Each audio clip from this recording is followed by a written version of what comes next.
अगर आपको पता चले।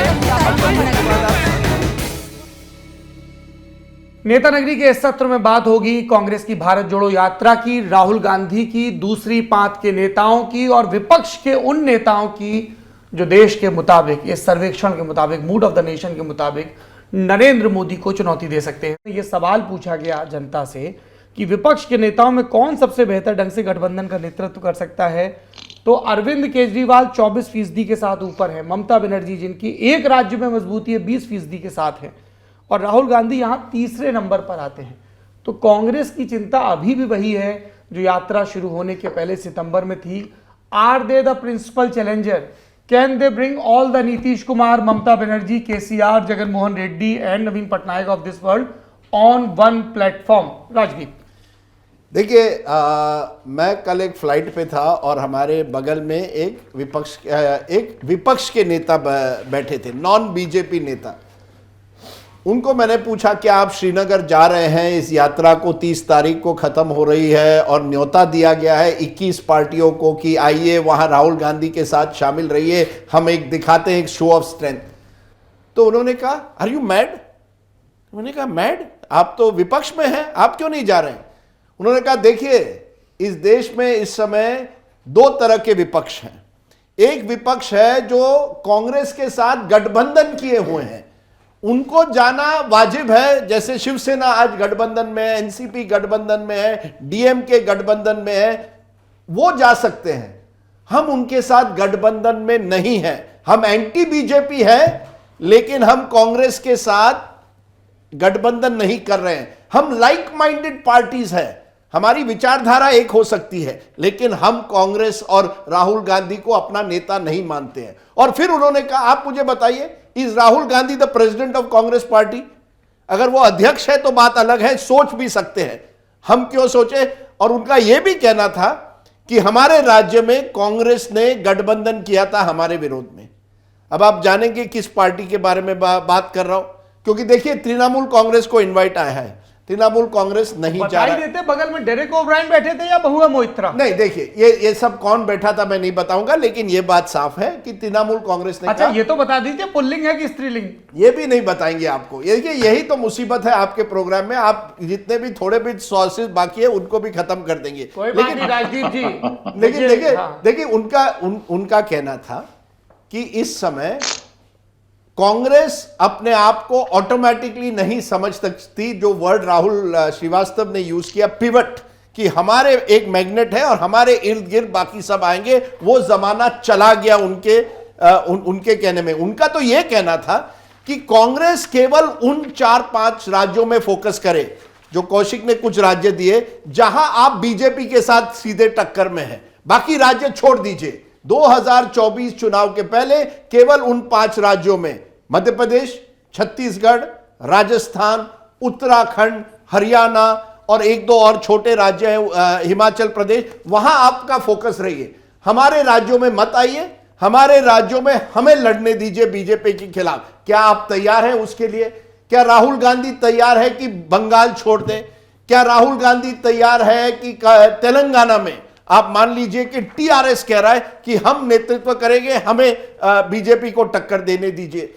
अगर वो तैयार हैं तो हम सोच सकते हैं कि इस तरह के स्टेट लेवल एडजस्टमेंट्स हो सकते हैं। लेकिन ये यात्रा जो है, जैसे मैंने शुरुआत में कहा, उस पॉलिटिक्स में गई ही नहीं है। उन्होंने स्ट्रैटेजी के बारे में कुछ सोचा ही नहीं है, ना संगठन के बारे में। यह यात्रा परसेप्शन बिल्डिंग की थी। राहुल गांधी का परसेप्शन कि वो जमीन पर नहीं है, इनएक्सेसिबल है, लोगों से मिलते नहीं है, और उसमें मुझे लगता है काफी हद तक सफलता मिली है। इस यात्रा ने यह भी दिखाया है कि राहुल गांधी, जो हम लोग कहते थे यार वो तो रहेंगे नहीं इतने दिनों, कहीं चले जाएंगे, वो अड़े रहे हैं, जमीन पर रहे। और हां, उन्होंने जो मुद्दे उठाए ये मानना पड़ेगा। देखिए, राहुल गांधी ने कोविड का मुद्दा उठाया था जब कोई नहीं उठा रहा था, सफलता मिली। चीन का मुद्दा उठाया था, अब वो अडानी का मुद्दा उठा रहे। देखिए, पिछले कुछ, अभी ये प्रोग्राम चल रहा था, किसी ने व्हाट्सएप मुझे भेजा कि रिमेंबर राहुल गांधी सेड कि Adani is that state institution like state bank, LIC over leveraged with Adani group. अब देखिए क्या हो रहा है, एक हिंडलबर्ग रिसर्च रिपोर्ट आई है। ये जो मुद्दे जो राहुल गांधी ने उठाए वो अपने आप में वाजिब है, लेकिन जो हमने पहले डिस्कशन में बात की थी विश्वसनीयता की, अभी तक लोगों में वो विश्वास नहीं बना है कि राहुल गांधी इन मुद्दों को लेकर देश को लीड कर सकते हैं।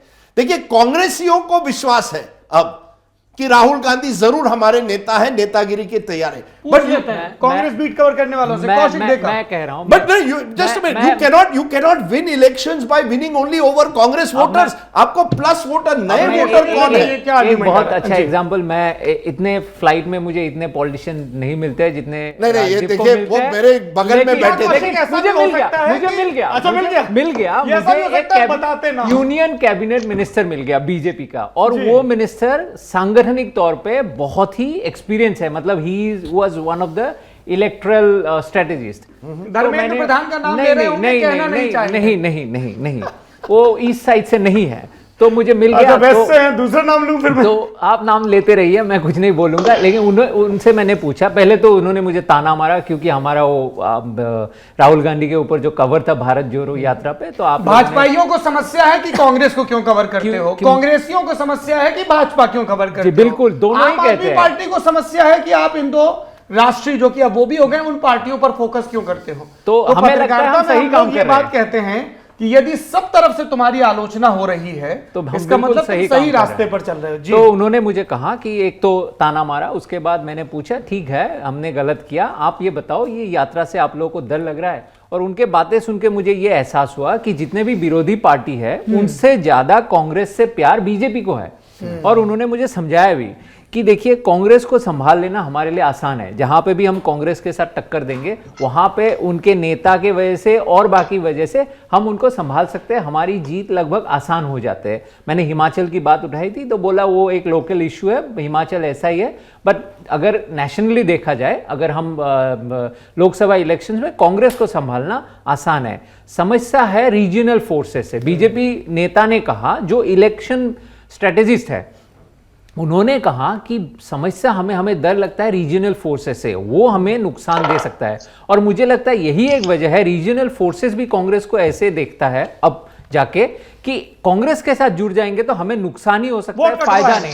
वोट कट सकते हैं, या उनके परसेप्शन में उनके जो लायबिलिटी है उनके साथ हम जुड़ सकते हैं, उनके लीडरशिप का जो प्रॉब्लम है, ऑर्गेनाइजेशन प्रॉब्लम जो है उनके साथ हम जुड़ सकते हैं। और साथ में एक पार्टी के अंदर एक डिसेंट क्रिएट होता है, क्योंकि कुछ सीटें छोड़ना पड़ता है, वो भी नहीं छोड़ना चाहते, तो उनके जो लोकल वर्कर्स है वो नाखुश हो जाता है। तो मुझे लगता है कांग्रेस का ये समस्या ज्यादा है कि लोगों के साथ एक्सेप्टेबिलिटी का इशू तो है, साथ में जो अदर रीजनल फोर्सेस है उनके साथ एक्सेप्टेबल होना कांग्रेस के लिए एक ज्यादा चैलेंज है। इसी the thing about the Congress is Rahul Gandhi, क्योंकि हम राहुल गांधी की बात कर रहे हैं, भारत जोड़ो यात्रा उनको लगता है ये एक लॉन्ग टर्म मिशन है।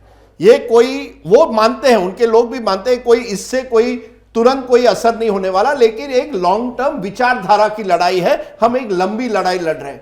अब Congress is a power politics party, वो तो सोच रही है अगले चुनाव में क्या होगा। राहुल गांधी चाहते हैं कि हम 2024 भी ना जीते, लेकिन हमें आरएसएस को टक्कर देनी है। अब कांग्रेसी कहते हैं लेकिन इस चुनाव का क्या होगा, हमारा क्या होगा, अगले चुनाव में हम कैसे जीतेंगे। गुजरात में अगर आप केवल 2 बार आएंगे और हमारी पार्टी खत्म हो जाएगी तो जब तक आप आएंगे तब तक क्या होगा। देखिए इस पोल में आप ये दिखा रहे हैं, अभी भी अरविंद केजरीवाल और ममता बनर्जी 24+20, और इस पोल में बीजेपी के भी वोटर्स हैं, ये आप जानिए। यानी जो बीजेपी के भी वोटर्स हैं, कौशिक की पॉइंट लेके, वो भी जानते हैं कि कहीं ना कहीं challenge is not just Rahul Gandhi, challenge can come from other forces as well.